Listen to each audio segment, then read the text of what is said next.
Hello, everyone, and welcome to another episode of Talking Games with Kellie and Andrew. I'm Andrew. I'm Kellie. Oh.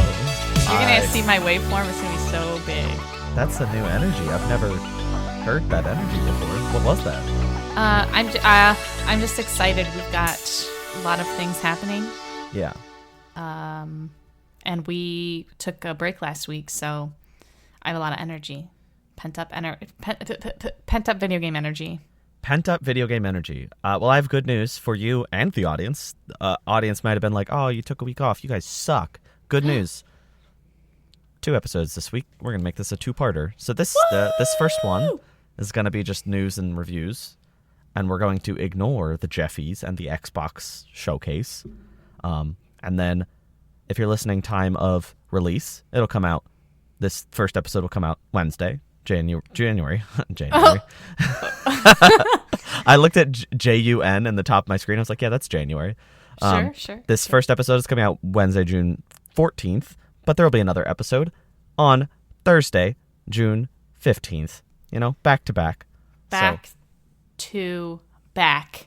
And if you're listening on Wednesday, happy Flag Day. Is it really? Yeah. Just look at my calendar. Oh, okay. I was like, I have no idea how you knew that. I don't even know what that means exactly. I don't know either. The 'Cause only in a few flag days, I it's 4th know of July. is the gay one. Well, it's that month. Happy Pride. True. We've had an episode in June though, so we're yeah, we're just bad. We're bad bad people. So I mean, I have my flag outside my house, which I feel is like a lot more pronounced than saying it on the video games podcast. Right. It's really putting it out there in a very different way. Yeah. But also, I have that up 8 months of a year until Christmas, and then it changed just to a snowman. A gay snowman? Nah, just the very normal snowman. Normal? He has a hat. Wait. Are you saying... know that. I mean, I'm abnormal, but that's unrelated. Oh. Anyway, I feel like this... I didn't expect the Pride discussion. Sorry. You know what you can be in VR? Is a gay snowman. And eventually, this fall, when MetaQuest 3 comes out, you may be able to be a gay snowman in VR. That's kind of a big promise, Kelly. Because, well, I mean, I don't really know. You could be whatever you want in VR, right? I mean, VR chat. Yeah, but you could be like an anime girl, or Big Dog, or Elmo, or a skeleton. I feel like you're losing the thread here. Okay, sorry. The MetaQuest 3 was announced. That's the news, with more details to come. But it is supposedly coming this fall, starting at $500. That's US dollars. I'm so curious because, well, it looks a lot different. It looks a lot smaller, like especially if you look at the picture of the woman who has it on her face. Like it comes out a lot further, a lot less far,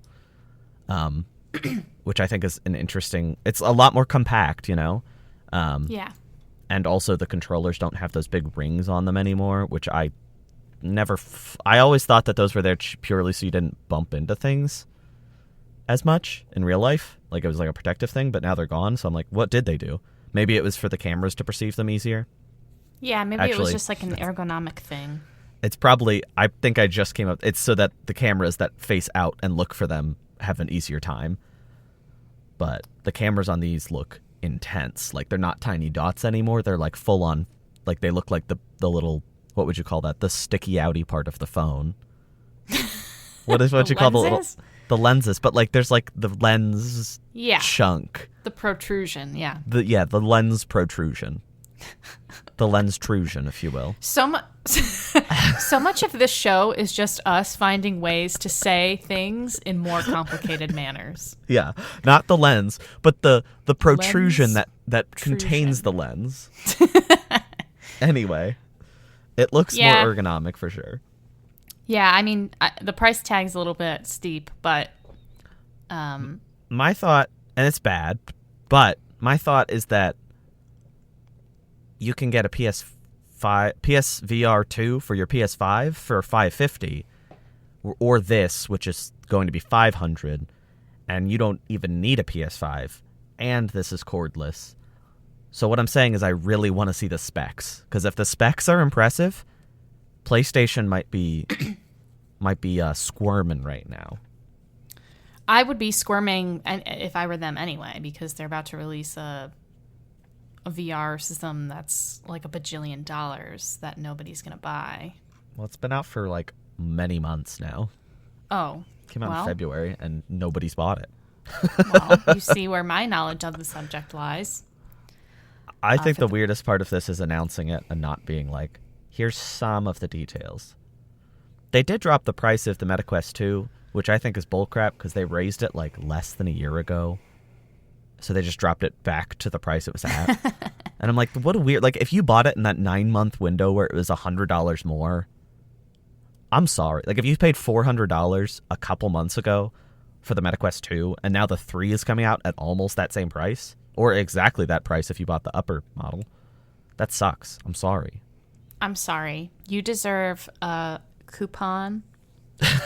You deserve one of those, like, 2-for-1 Arby's coupons. Yeah, 2-for-1 MetaQuests at Arby's. 2-for-1 roast beef MetaQuest 2. I'd be shocked if Arby's still had a 2-for-1 coupon in this year. Do you think? No, I don't think. Fast food is not cheap anymore. We can talk about that more when we talk about the Jeffies, because there is some pertinent news about fast food for us.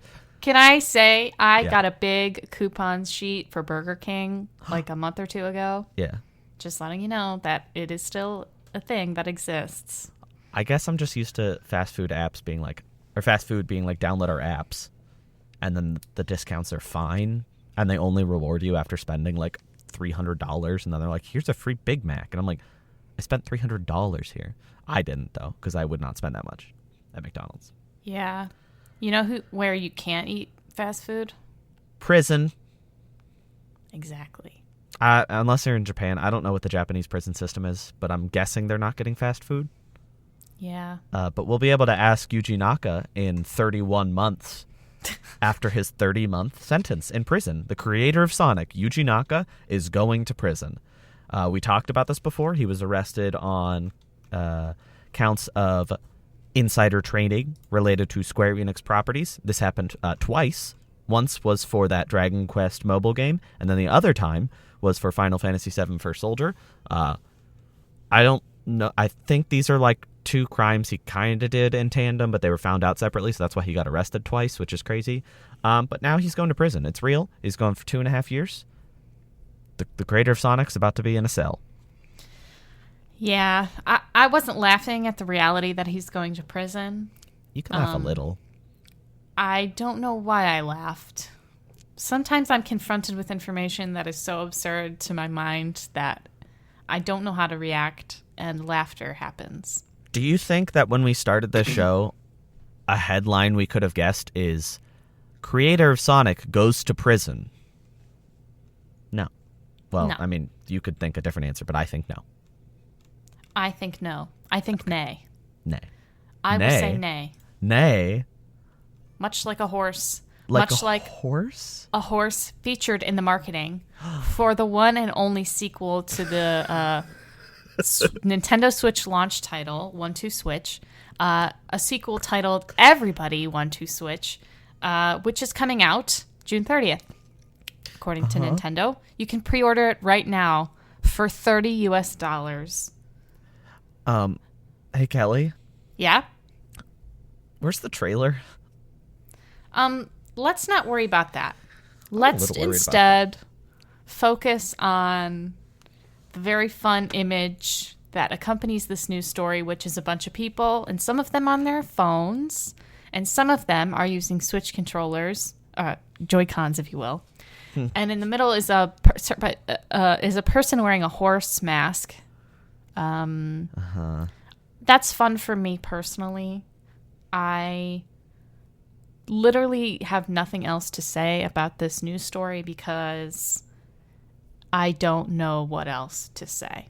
Thank you. There's one screenshot, and it's two people holding Joy-Cons at their tummies. One of the people, the man on the right in this article, Kelly, he's really scary. He has a smile on his face, but it doesn't look like happy. It looks like he's winning in 1-2 switch. I'm sorry, he's winning in everybody 1-2 switch, and he's gonna gloat about it afterwards. But yeah, way too much. Yeah, that smile is definitely horrific in nature, much like the horrors that await you when you play everybody 1-2 switch. Oh, yeah, I'm very curious. This is, at time of recording, a little over 2 weeks away. Have you ever played 1-2 switch? No. It was a grand time when I played it for the first time, but that was because, one, I was living in a college dorm, and everybody was just hanging out playing 1-2 switch, and I didn't have to pay for it. And two, it was just the Switch hype. So everybody was like, this is crazy. But now I look back and I'm like, I would never pay for a game where I pretend to hit my chest like a gorilla for points. Yeah. That's silly. Yeah. More Nintendo news, though. Reportedly, Illumination has closed a deal to adapt to the big screen Legend of Zelda. I think we all probably figured that the next Nintendo franchise to make the big screen leap was going to be Zelda. I would have hoped a studio would take over that maybe didn't make the Minions on this one. But they will. I was even hoping for maybe DreamWorks, which is also Universal, and it's close, but DreamWorks I feel like does more, what's the word? There's just more soul in those movies. Yeah. And Illumination is a money factory first. Yeah. And Illumination's also kind of silly down to in its bones. It's what if we were silly all the time? And I don't think Zelda has some silly parts, but I've never thought that Zelda is a particularly funny series. I would agree. I think Studio Ghibli would be a really good fit for a Zelda game movie. Hello? Sorry. But I would also like to throw it back to a conversation that me and Andrew had at the movie theater when we saw the Mario movie, which is an Illumination original.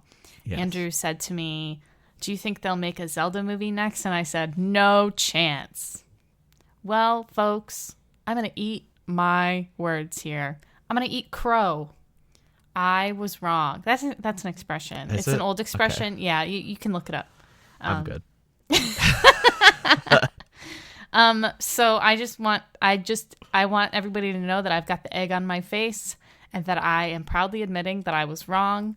And I'm upset. But it's fine because who even cares anymore? You know, I mean, these movies, man, they're just going to keep happening.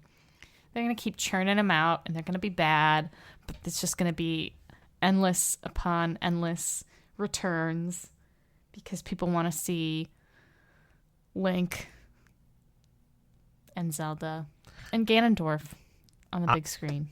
I'm my only hope here, because Illumination movies all look the same style-wise. Even Mario kind of fit the Illumination mold with a Mario twist. I hope that that's not the case here. I hope that they go for something I don't need them to make it 2D, but cel-shaded at least, you know? Yeah. Maybe do something unique with the animation style. I just worry that they're not going to hit the best parts about Zelda. Yeah. I think you might be right. Well, folks, I know that we've been following this stupid Activision acquisition for a very long time. Sorry, I couldn't think of a very good transition. I liked you saying stupid loudly. I just dove right in. So Microsoft has been trying to purchase or acquire Activision Blizzard for 2 years now. Mm-hmm. Just kidding. It's close. Maybe it's been more than a year. But the Federal Trade Commission. Ever heard of them? I have.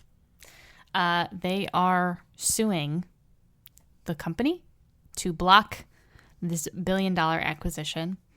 And the deal's deadline is actually coming up. It's July 18th. So the FTC is trying to block it before then. So it might not happen, which would be crazy, but not unexpected because this deal is getting blocked in a lot of different places, or it's attempting to be blocked in a lot of different places.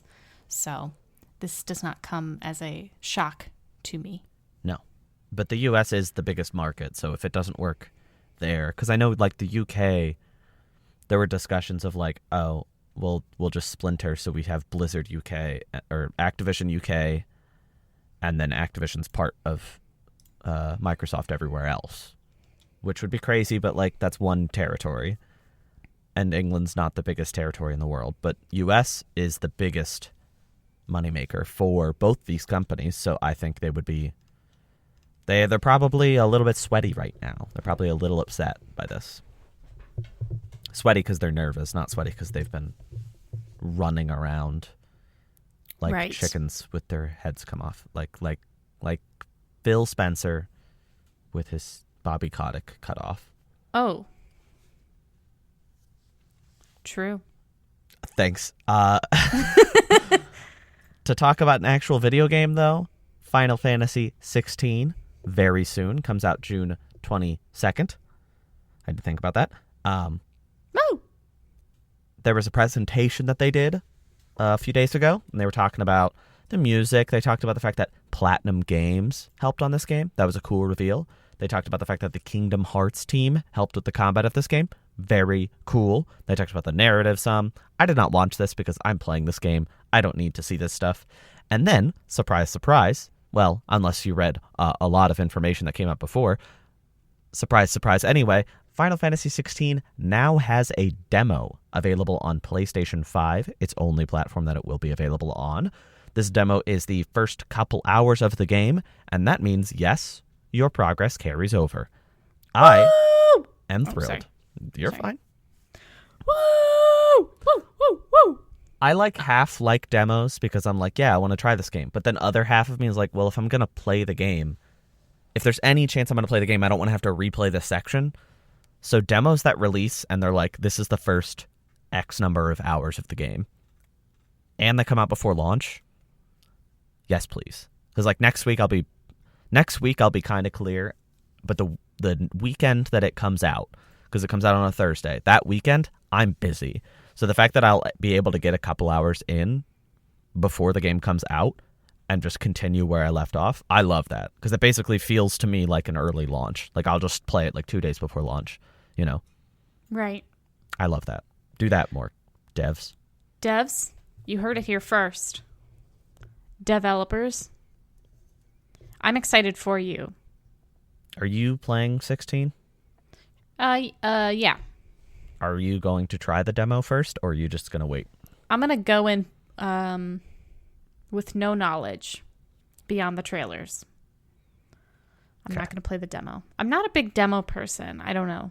I mean, like I said, I generally agree. I played another demo for a game that we'll talk about, I guess, tomorrow, if you're listening to this on day of release.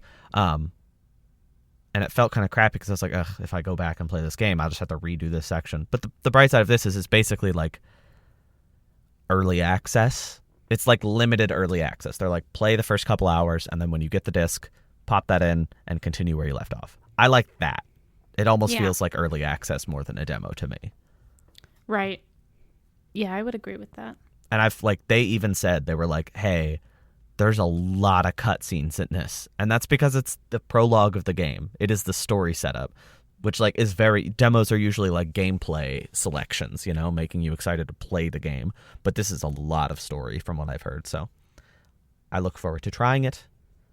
I look forward to playing 16. I already have it on its way. So, well, not right. It probably hasn't shipped yet. That'd be kind of crazy. I like your little song. I'm trying to be excited, but also to match what you're saying. Yeah. So I was excited for you that the game is on the way, but then you said it's probably not actually on the way, and then I was less excited. But I'll be excited for you again soon when it actually is on the way. Do you want to be excited for games that we actually have and have played? Yes. I do. Thanks for listening, everybody. We're going to go off air, be excited about video games, and just play them. And you don't get to hear about them. Aw, boo-boo. Sucks for you. No, it doesn't. We're going to talk about them. Psych, surprise, psych. Whoa. I shouldn't point at the camera. You're the only one there, so I'm just pointing at you. That's all right. And I can't I'm even used see. to it. Kelly's webcam passed away, so when I'm pointing, I'm just pointing at a little JPEG of her. Yeah. And you know what? I don't know. It's been like that for a long time. Well, I didn't want to call you out on camera. Sorry. It's okay. I like pointing at your JPEG. Maybe I'll fight your JPEG. Maybe I'll beat up your JPEG. On the streets? Maybe I'll approach your JPEG on the street and punch it. Wow. Street Fighter 6 launched between the last episode and now. I have been playing it quite a lot. I have played 70% of the main story, which there's a story, I'll get into that, as well as a hefty few hours of local co-op with a friend Itwa, and I got a lot to say. I like fighters to an extent, but I always feel like there's a distance between me and them. The only fighter that I've ever really clicked with to an extreme extent is Smash, and then I think Guilty Gear Strive last year got kind of close, but that was also because I was playing in the same room as people, and I would never play it alone. This game, that's not the case, because yes, it has local co-op, and yes, it has online play, which is not my jam usually, but it has something called World Tour Mode, which you probably have heard about. It is a story, so you have a character that you create, and they can have any different body proportions that you want. They go crazy. Gender doesn't matter. Height doesn't matter. It just, you do what you want, and it applies the length of your punches are determined by the length of your arms. So sometimes characters look incredibly weird, but my goodness, their reach is crazy. Also means they're easier to hit, though. So, you got to keep that in mind. I just made a character that I thought was cute, because that's what matters more than anything in the world. True. And you embark on the story mode. It's kind of spearheaded by the character Luke, who is on the cover of the game. He is the mascot for Street Fighter 6, which is crazy, dropping Ryu from all of the marketing and instead focusing on this new character, Luke. I think he's a wonderful addition. He was introduced as DLC for 5, as a teaser for what Street Fighter 6 would hold, and I didn't play that DLC, but let me tell you, it is just a special game. The mechanics they have on show here are incredible. The visuals are nuts. They went for a more realistic style as far as modeling and stuff, but there's tons of graffiti effects that happen when you're doing special attacks, when you do counters, all this incredible stuff going on screen, tons of attention to detail, and the gameplay. Obviously, this is a fighting game. Number one thing is gameplay. I'm not going to go too deep, but I'll hit some of the big points. They have a system called Drive, so if you hold the left bumper, I'm not going to say what buttons because it depends what control scheme, but there's a counter option. So, you press this button and you will go through a couple attacks. So if somebody's punching you and you press it before they start, you'll go through it and punch them, knock them down. You can also hold the other option, which is a parry, so you will just absorb the hits and increase your drive gauge. And these are great options, but they're limited. You have a gauge, and if it runs out, you're in big trouble. Your general speed is down. If somebody hits you with their drive attack, you could be stunned completely, and they could do some serious damage. But it's an incredible addition because it kind of allows you to foresee what the opponent's doing, and you don't have to do anything fancy. You just press that drive button, and you do an attack that fights back, which is good because I love fighting games to an extent, but I always have trouble getting over the control schemes, which is this game's biggest plus. There are 3 options when you start up this game.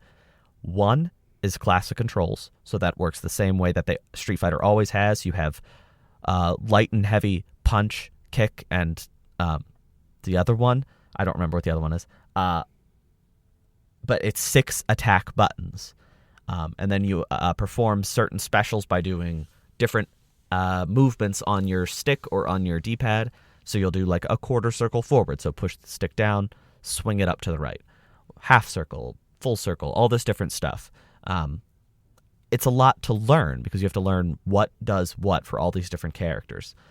Modern control scheme is the new thing they introduced in this game, and this is what I think is going to really break down barriers and get people into this game. When you play story mode, by default, it puts you on the modern control scheme. You do 20% less damage, but if you can get over that, you have 3 attack buttons for punch, kick, and light, medium, and heavy attacks.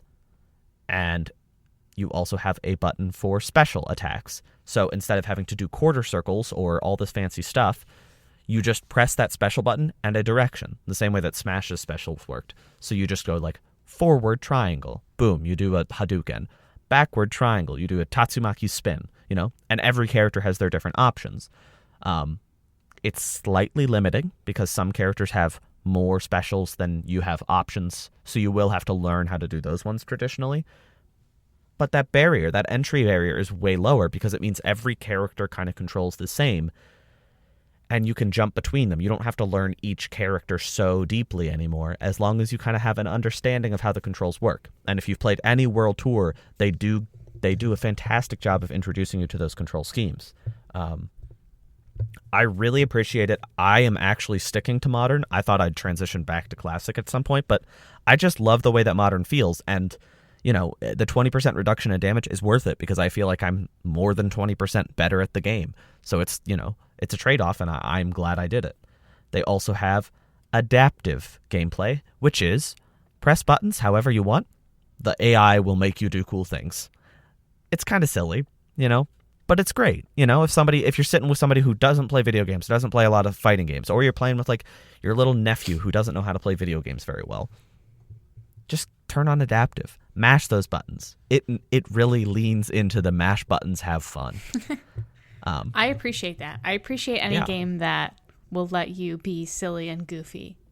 Yeah. I'm really happy with the game. When I played local co-op, like I said, that was the highlight. We were both learning this game. The controls are so tight. The visuals are incredible.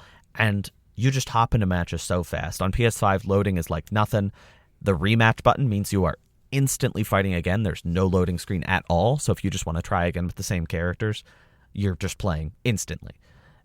There's just so much speed. And we played I think close to 60 matches in 2 hours. So you're playing games that's average 2 minutes per game, and not accounting for the fact that we took some breaks and got some water and all this stuff. So it is a very tightly put together package, and I highly recommend giving it a try.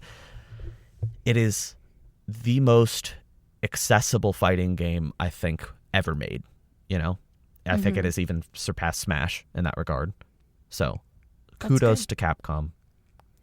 Good job, Thanks, Capcom. I have another new game I played. I'll be quicker, though, because I talked a little bit about this last episode.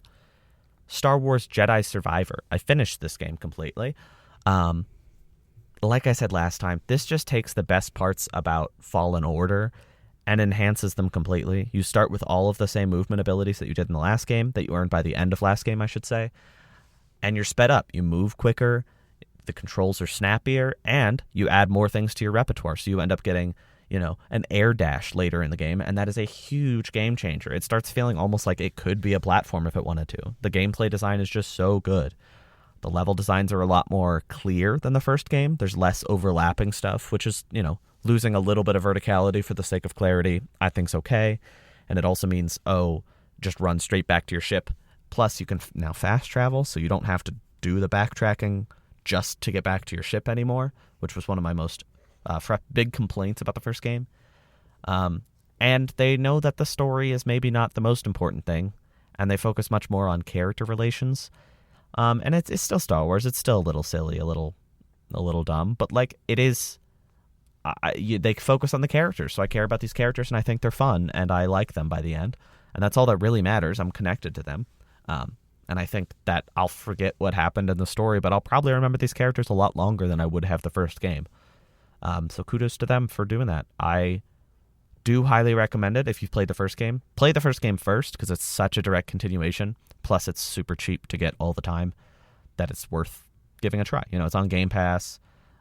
It's always on sale on PlayStation.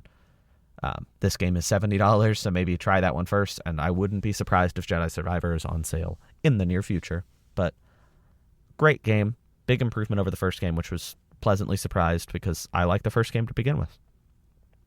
Woo! Kelly, Yes? your turn. Your turn. What'd you play? Did you play anything new? Oh, I sure did, everybody. I'm a gamer, as you may know. Are?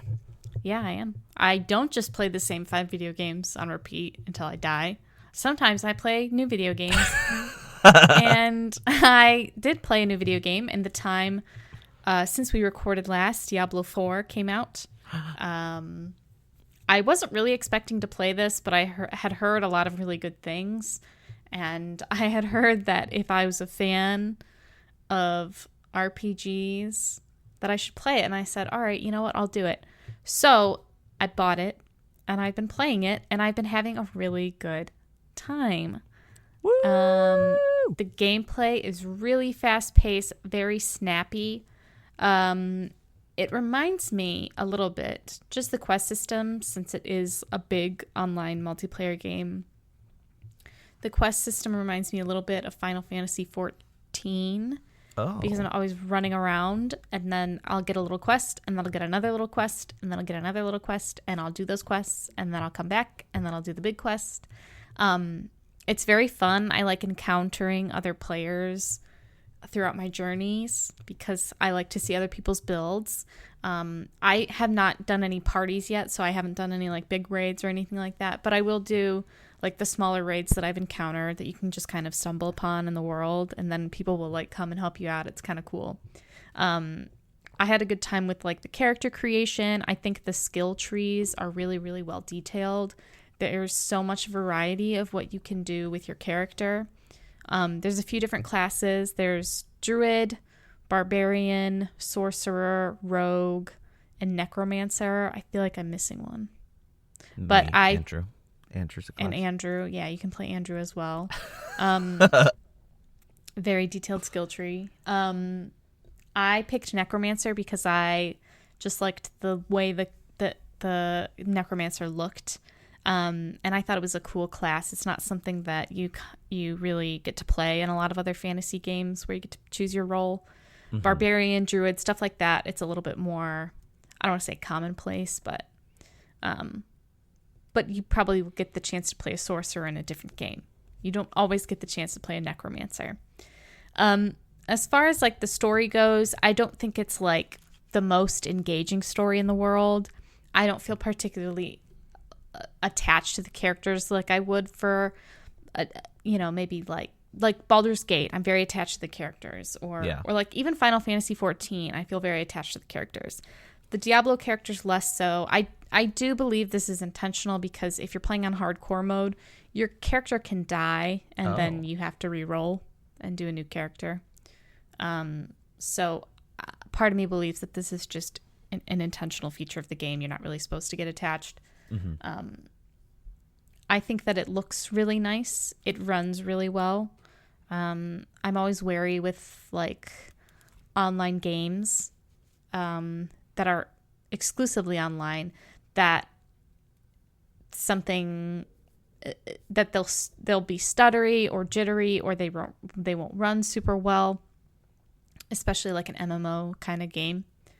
Not saying that's what this is. I mean, I guess anyway. I don't know how you would define it, but it runs really well, and yeah, I'm having a good time. I think the world is very interesting. It's very dark. So if that's not your style, then I don't know if it's dark. It's hard to explain because it's dark, but it's not like, I don't find myself like miserable, when I'm playing it. There's, I don't know. Maybe it's because I don't feel as engaged in the story, but anyway, I'm having a really good time. Yeah. I'm having a really good time. I think the combat and the gameplay is really, really fun.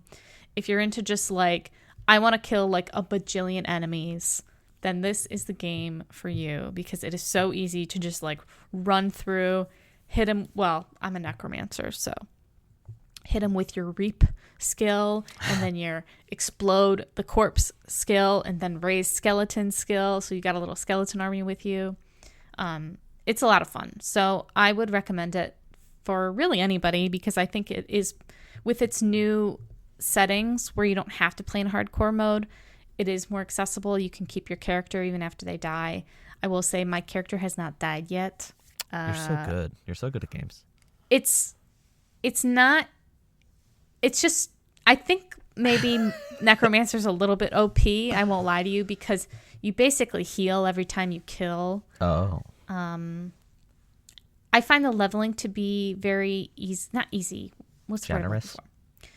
Yeah, I mean, there's a lot of opportunities for you to get experience and stuff like that. So, yeah, maybe I'll report back when I have more story knowledge, because I'm definitely not done yet. But as of now, I'm having a good time, and I would recommend it. And it's a bit steep for what it is, but I mean, price-wise, it's a bit steep, but I think you can get a lot of value out of it, because you're probably going to be playing it a lot. And when you're done with one character, you can re-roll and play in a different role and experience a new kind of gameplay as you go through the story again. Or if you're more into, the multiplayer elements, you can do raids and stuff like that, and parties and what have you. Yeah. Which I don't have any friends, so that's not that's not an option for me. What am I? You're my co-host. Oh. Oh, no. That's so mean. No, I'm just kidding. You're my friend. Okay. And maybe when one day you play Diablo 4, we can have a party together. Well, I'm playing it soon, because I'm just waiting for my library to get a copy, because I know they have one, but it's just not on the shelf yet, because they list it, but it's not available. So I'm just waiting for that. Well, I'm telling you right now that cross-platform is an option. So. Well, maybe we'll try that. Do we have to is it if we progress, do we progress together, or is it I would join your lobby and help you progress only? I think it is a lobby by lobby basis. I don't know. I haven't done it yet, so I'm not 100% sure. Well, we'll have to do some research. And also, I don't know if I want to play with you, because you called me co-host, not friend. I know, but I immediately corrected myself and said you were my friend. Okay. I feel a tiny bit better. Well, Kelly, it feels like we have more to talk about. It's almost like there was a whole couple events that happened. That's true. So I guess tune in tomorrow. That feels weird to say. That's exciting. Woo! Tune in tomorrow. We'll be back for another episode to talk about Summer Games Fest. Summer Game Fest. Summer Game Fest. It's Summer Games Fest. I don't care what it actually is. It's Summer Games Fest. We need to sit Jeff down and have a talking to. Stick an S on that.